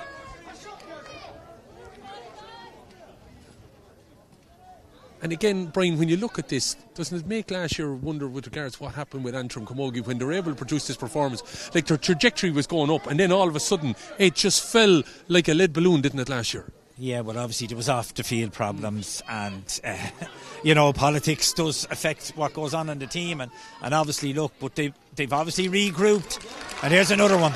Yeah, and there's found another one in Cassie MacArthur as well, and she's some addition to that talent that's out there. And that definitely now Clare obviously feel it's gone. 3-10 to 1-11, it's all of a sudden opened up for Antrim. They were struggling to get scores, and all of a sudden they were like buses have come along, very, very plentiful. As I said, I'd ask an awful lot of Clare to keep going, but in credit, they are driving on here, but cynical foul enough there, and O'Loughlin's in on the edge of the square. This will go route one, you would feel, and Spillane, but she elects now to play it short. Probably should have sent it another 10 metres longer, as Antrim of time. McCormack, how vital has she been at a certain point in being able to get things? Looking for Ivan over on the far side. Ivan Martin, of course, said was on that school team, of course, in Pats Mahara. They got to the All-Ireland final. Might make up for some of the disappointment that she's going to be on the field and winning a national senior title here in the very national Camogie League. Division 1B title is going the way of Antrim by the looks of it here. 3-10 to 1-11. The goal so vital, but they had three of them got in the opening stages of the first half. Two of them, in fact, came 1-4, 1-17, and then Katrine Dobbin, when the ball was lobbed in, dropped by the keeper, and she was there on one leg to be able to knock the ball to the back of net. She subsequently was subbed off, but those goals ultimately have been the difference. And it looks like, as we said, there'll be bonfires in the glens of Antrim tonight with this national senior victory. Ball played over here, knocked away from Malloy. She has been a big player out there, is also getting in Emer Johnson to knock that ball forward. Some young players getting experience out there for Antrim. Brian, you called it earlier on, you reckon Antrim were going to do it. It looked like they were making it hard on themselves on occasion, and credit Clare that they fought so well to get back in it, but Antrim have been able to drive on here again, and they seem to have made those changes with 10 minutes to go, have added a little bit of impetus, and a couple of players that have been able to come on and get scores. And even though losing their taliswoman in Dobbin, the form that she was in, and obviously taking off their free taker, didn't matter a jot, because Roisin McCormack, that score, we'll talk about in 46 minutes how vital it was, because Antrim are victorious here. Antrim and Clare, I'm sure there'll be disappointment in Clare at that, John Carmody, but you'd have to say overall they've had many a battle, and I'm sure they'll meet again at some point down along the road also, but Antrim were clever enough, Brian, that first half to set themselves up. The goals were obviously the difference, and as you rightly said, the nearest Clare got was level. They just couldn't push it on. If they had, maybe it would have been a different story, but that point from Roisin McCormack on 46 minutes ultimately was something that just took the air out of the Clare balloon, didn't it? Yeah, well, ultimately she's an absolutely class player, one of the best forwards in Ireland. When Clare got level, I think she got 3 points then to the finish. I know a couple of them were frees, but she stuck them straight over. And it's just that little bit of class and that little bit of the forwards, for me, for Antrim, were the difference in the game. They had the better set of forwards. But to be fair to Clare, when they got level, it looked like momentum was with them. But again, you just couldn't get ahead. And Antrim nudged. And the final scoreboard now, they've nudged 5 Clare. But I think overall, the better team won. Better team won, especially, as I said, they set up with that first half performance. But, again, just, I suppose, when they were asked a few questions, Brian, that was key. For Clare, it's a bit of disappointment again. Some of those players, knocking on the door, some of them with experience, it's asking a lot again to keep going, but they'll have championship now, and, they have to have, seriously, you would feel, a targeted, maybe making quarterfinals, and it might make up for some of the disappointment of this loss here today. Yeah, I think it will be, to be fair, it'll be hard in Clare. I think they have a tough group, and they are in division, in the top division for it. Look, all they can do is go away, take the learnings from it, work hard, and see where they go. But they're two counties, Brian, they are doing serious work underage and, getting their structures right. So, maybe we'll see a bit more of this Clare team, but unfortunately it's another year in 1B. Yeah, well, been involved with Dublin myself. We played Antrim minors in our friendly, and I know there's some good girls there in their minor squad to add to what's here today. Obviously, they can't play in the championship. I don't think Antrim are in the. And Antrim are not up in the senior championship, are they? No, Killian, am I right in saying that? Yeah. So I don't know whether they would be allowed to play or not. But the point being, anyway, they've got good girls coming. Yeah, well, I think we're going to give our player of the match award, Brian, the one that was standing out, I suppose, ultimately across the whole game. You had Graham at one end, you had Dobbin at the other, but I think, I suppose, the lady that was pulling all the strings, Nicole McTammany, she kind of set things on board. It's the Antrim number 9, I think we're going to give it, isn't it? Yes, I just thought overall, Katrina Dobbin had she lasted the whole game, but I thought McTammany in midfield was outstanding. Okay, well, she will be or not here, and hopefully the presentation will happen shortly. So do stick with us, and we'll be hearing from the victorious Antrim setup in the next couple of minutes as well. But Antrim victorious here. Thanks to Brian for the minute. 3:10 to 1:11. They've emerged victorious here.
Who have come out today to watch our 1B final, the very Division 1B final. It was a fantastic game of Camogie. I congratulate both teams on their performance.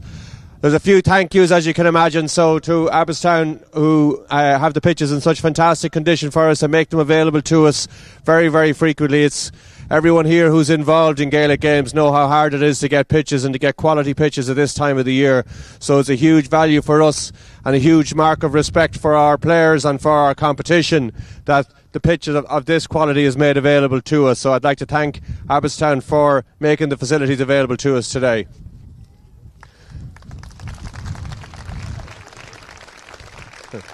I want to thank our referee, Patrick, and his officials. They did a fantastic job. I regularly say that it's a thankless task, and then I thank them, so that kind of takes from the thankless task comment. But joking aside, it's a difficult job. We and I've made this point before, we have constantly over the last number of years asked our referees, asked our association to bring in a bit more physicality, make it a more free-flowing game, make it a more enjoyable game to watch. And then it is annoying to hear people roaring from the side when the referee makes it a free-flowing game, allows a bit of physicality and does exactly what's allowed in the rules. We all have to show more respect to the referees, and we all have to get better at yes, being passionate, yes, being involved in the game, yes, being excited about the game, but there is no need for some of the commentary that goes on. We all have to get better at it. So Patrick and your officials, thank you very much. I want to particularly say thank you to Nadine, who ran the line today and did a brilliant job, is a graduate of our Female Referee Academy, and it's fantastic to have you on the line. Well done, Nadine, and well done, Patrick, and everybody. I want to thank the staff of the association and the officials and the volunteers who have done everything to make today happen, done everything to make this competition run so smoothly over the course of the year to date. The National Competition Committee, chaired by Linda Kenny, who's here from Carlow, they've done a fantastic job, and they deserve our thanks, they deserve our appreciation, because it's not easy running national competitions, and it's not easy making sure that these competitions run on time, on schedule, and that everybody gets their performance and gets their games and gets their fixtures and gets their referees and gets their location set up. That doesn't just happen. A lot of work has to go into that. So thank you, Linda, thank you all of your committee, and thanks to all the staff for the work they've done in the background as well. To the game itself, it was a fantastic game. It was nip-tuck the whole way through. A little bit of a gap open at the very, very end, but other than that, Clare, you were right in it right up to the very, very end. It was a fantastic game. You should be very proud of yourselves. Get to the final. You should be very proud of your performance in the final. Antrim, today is your day. Well done. It's fantastic. I know for you, you put a lot of work in. Last year was a tough year for you. You put a lot of effort in, obviously, to get here today, and I wish you both teams the very best of luck in the championship going forward. But Antrim's day today, so I have two presentations to make. The first is to the player of the match. This is chosen by the streamers, and they have chosen from Antrim the number 9, Nicole McTominay.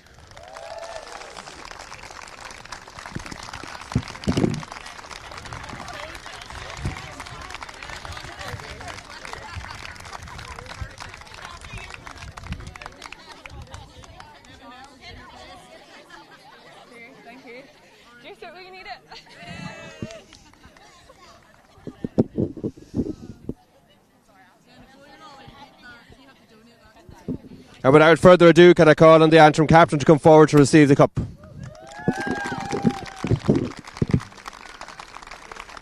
done, Amy.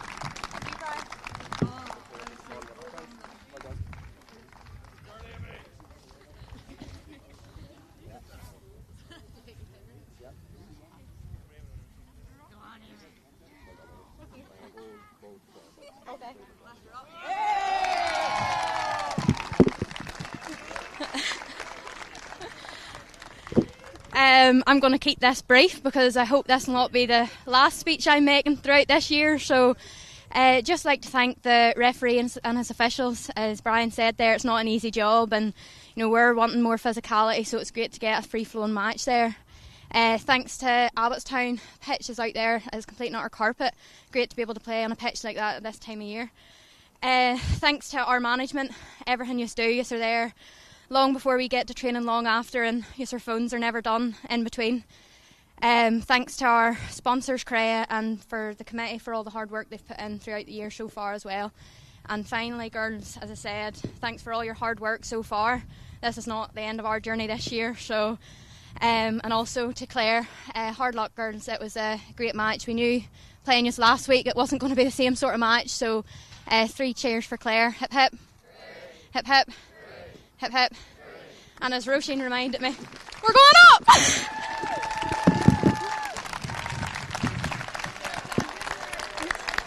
Thanks, Amy. Continue.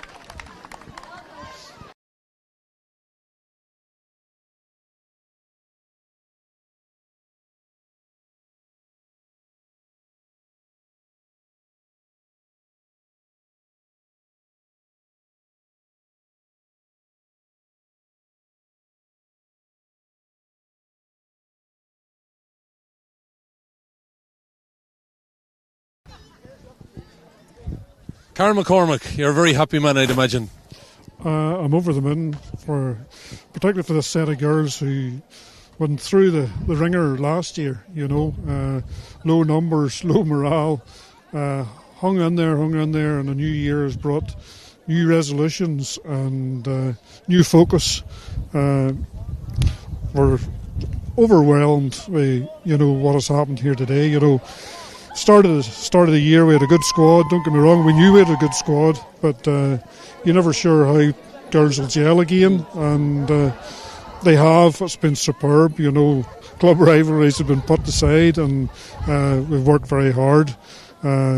Waited on the Lockgill girls coming back, and when they come back there was a new energy again, and but that's no disrespect to the rest of them. The rest of them are superb. We've a super squad of 29 girls there, and they're always at training. They're pushing each other on, and I'm delighted for them, to tell you the truth. And Carl, you probably needed all of those 29. I just feel that you probably made changes at the right time in that game that just brought a little bit more of a freshness to it. Yeah, we're throughout the league campaign. I think we started 27 out of the 29 girls, and so we had confidence in all the girls that they weren't coming in cold. They had played games. They had spent time on playing for in the jersey. So there's no doubt that there's girls disappointed that didn't get on, but those that did excelled in that jersey today, and it's a great thing for Antrim. Our minors are in Ulster final tomorrow, and our under 16s are doing rightly as well. There's in that group there in particular, there's our half-back line was 2 19-year-olds and an 18-year-old, so there's serious youth coming through, and there's a sprinkling of experience as well, and you can't do without the experienced girls either. Yes, and that was probably, ultimately was needed. The one thing that probably counts for you is that Clare got level, but they never got ahead. Roisin got a huge score with about 14 minutes to go. That probably just lifted you, just up another level again. Yeah, we struggled second half. We definitely did. We didn't use the ball well at all. We put a lot of ball down Clare's throats and didn't pick passes, and then we started to get a few frees. I think we had one free first half, and we got a few frees second half, and we have a couple of sharp shooters. Dervla scored a great point from the far side from a free, and then we know what Roisin can do, and she put over two, maybe, I don't know what she scored there then, but three in the end there, so we have experience. That's our first scores in the league this year. We've up until this match we had scored 961, and she hadn't raised a flag. Only played 20 minutes last week, so just getting back to a wee bit of fitness. But doesn't that show you then as well that maybe no need for over reliance on a player? Katrine Dobbin scores 2-1, two important goals, comes off injured. It was about others stepping up as well, wasn't it? Well, that's what we have done when we played Wexford in our first game, and Katrine wasn't playing. Roisin wasn't playing, Maeve Kelly wasn't playing, we have another flyer, and Annie Lynn wasn't playing, but other girls stepped up, and that's when we knew we had a panel, and I'm delighted for the names that aren't recognised yet, but hopefully before the season's out, Katie Malloy's name will be recognised, the Jenny McIntoshes, the Van Martins. There's a great spread. We have 10 clubs involved at the moment, where it used to be 1 or 2, so we're spreading our wings out among other clubs and bringing other players into playing and wanting to play for Antrim. Finally, Carol, the trajectory of Antrim Camogie over the last number of years was heading up. It hit a bit of a bump in the road last year. It's on the upward curve now again, because this senior title, national senior title, huge to this group now, isn't it? It's wonderful. I'm delighted for the girls, because, as I say, when we call training, there's 29 of them there, and sometimes you don't get your rewards. You work hard and you don't win. We're in a good place at the moment now, but that can change very quickly as well.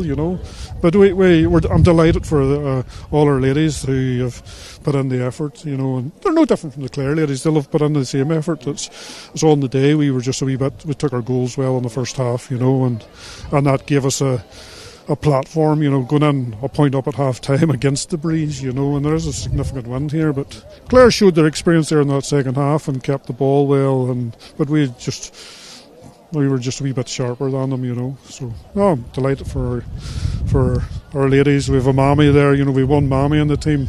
She gets player of the match. She's got 2 children, and she's always there, and I'm delighted for her and her family, because that whole support network that's required, to be always at training, and so sometimes you get your rewards, and we've got our reward today. A big reward tonight anyway, Caroline. You'll have a bit of a celebration before championship.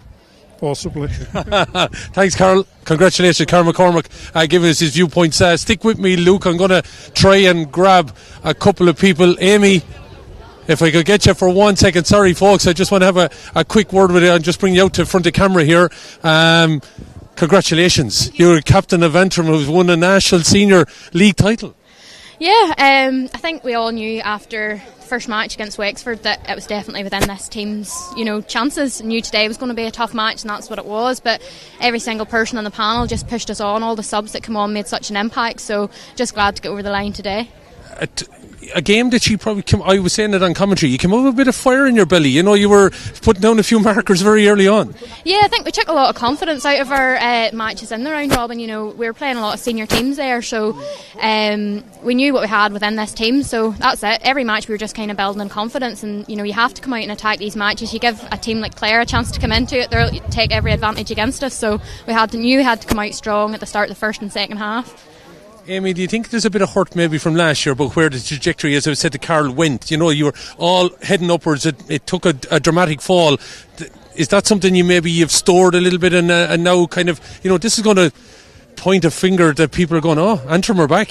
Yeah, exactly. I suppose there's a lot of new girls that maybe didn't experience that hurt last year, but the ones of us, you know, that have tried to use it to drive us on and, you know, remind the girls, you know, we should be up competing with the top teams. We're good enough to be. So, we've used it to our advantage. So I'm glad, you know, next year we'll be up playing in senior league. So very exciting for next year. Very exciting, obviously, for next year, and bringing some of those counties like Cork and Galway's and Tipperary's probably up to the Glens, isn't it? Yes, exactly. You know, grow Camogie and Antrim as well. You know, that's it. And club championship, you know, we're up there competing in senior, so we want to be up there too in our county. So hopefully now playing in this 1B will stand to us now in the intermediate championship, and hopefully we'll have some success in that too. And you think, you know, the format, I'm sure it does, though, what you've done and achieved with Lochiel in the last number of years, you know, I suppose we're talking with Carl about putting maybe club rivalries then aside and coming together to, you know, as I said, the experience that you've got at a national level, to turn that in with the county then as well. Yeah, exactly. I think there isn't any really club rivalries when we come here. You know, we're here as Antrim, and every single player, you know, pushes each other on, and I suppose Lochiel girls maybe bring experience at that level, but the other girls, you know, drive us on just as much, and you know, it's a real Antrim team, so we've players from all over every club, so it's a real good mix this year. Well, it all bodes well for championship now, doesn't it? You've laid down a little bit of a marker. Yeah, exactly. We'll get maybe this week off, and then look forward to getting back to training for championship. You know, we'll hopefully give the Ulster a good go, and then back to the intermediate. So, well, congratulations. Wish you the best of luck. Thank you very much. Thank you. Amy Boyle, thank you for joining us. I'm going to grab the mammy of the team now here, if I can. Nicole is over there. She won our player of the match. Stick with me, Luke, if you can. Nicole, I'm going to grab you here for a word, if you don't mind. We'll have to, as the player of the match, I just have to come to camera level here, if you don't mind. You have your little support team with you. I'm just going to give them away. Yeah, apologies. Sorry.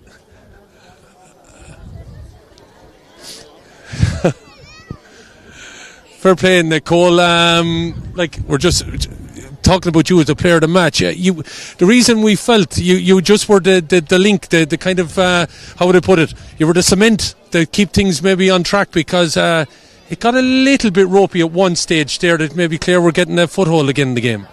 Yeah, I think sometimes you can say that's a good thing or a bad thing. I think whenever you get a bit older and you're kind of about a couple of years with the team and with different players, that you do become that player sometimes. Not always. We're just in a lucky position to have loads of girls like that. There's loads of girls in that team with a lot of experience that can do the same job as I can, but it was good to be the leader today, and it obviously paid off. Yeah, tell us though about this team. Like, an awful lot of talent. We've known about it for the last number of years. You know, you've emerged and you've built on it.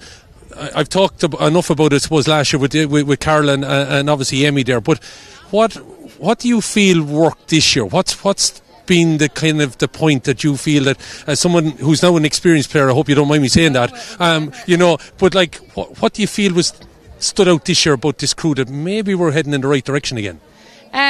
We kind of go by, you're only as good as your last game, and whenever you look at the bench that we have a very good bench sitting there, and you never know what the team's going to be. Like, I sat yesterday, or every day, the team was read out, and I got to midfield and there was a lump in my throat. I didn't know, was I on, was I off, and you never know who's going to start. It's honestly as good as that, so it's obviously not a bad thing, and something that we find a massive strength for us at the minute is our bench and the players that come on and change the game every single time, so a massive strength for us. Well, it's all boding well. You're looking forward now to obviously a night of celebration, I would imagine, and getting into championship now. That really could whet the owl appetite again, couldn't it? No, absolutely. Once you get a taste of it, you just want to keep going, and obviously you can never win enough. I think we've went with the motto all year again as of not losing, and we're just going to keep that mentality, and hopefully getting into Ulster now. We've two big oppositions. We've got Down and Derry. Obviously Derry winning the intermediate, and Down strong as ever. We've got that to look forward to, and then obviously championship in the long run, and we'll enjoy the wee break here now, hopefully for a couple of days, and get straight back at it. Well, we wish you the best luck. Congratulations, our player of the match. Thank you so much. Nicole McNamee there giving us our viewpoint then and bringing an end our coverage. You heard from Amy Boyle and also Victoria's manager Carl McCormick. Thanks to Brian Brophy for the work in the background as well here on this game. I hope you've been suitably entertained. A cracking encounter. Scoreboard is gone, but it finished Antrim 3-10, Clare 1-11. Clare, I would imagine, have a few things to learn and work on over the next number of weeks. It all bodes well for Antrim though, and their position in championship over the next couple of weeks. Make sure you are around with Camogie. There's plenty more still to come. The Division 1A encounters, if you want to bear with me, ended up with wins for Galway and wins for Waterford, and also wins for Kilkenny confirmation. So that, by my reckoning, is not Dublin relegated then, having suffered that loss, and with Galway winning and Waterford of course confirmed that them beating Tip, it's going to be a Galway Cork league final. So lots to look forward to, as he said, in the coming weeks. You'll have Division 2A and Division 1A finals on RT television from Semple Stadium, and we'll have more of the other lower division finals as well in the coming weeks. And then we head in to championship, which is all due to come in the middle of May. With my thanks to Luke and my thanks to Brian, hopefully you've enjoyed the action. I've been Killian Whelan, and we'll talk to you somewhere on the sideline really, really soon. Good luck to you.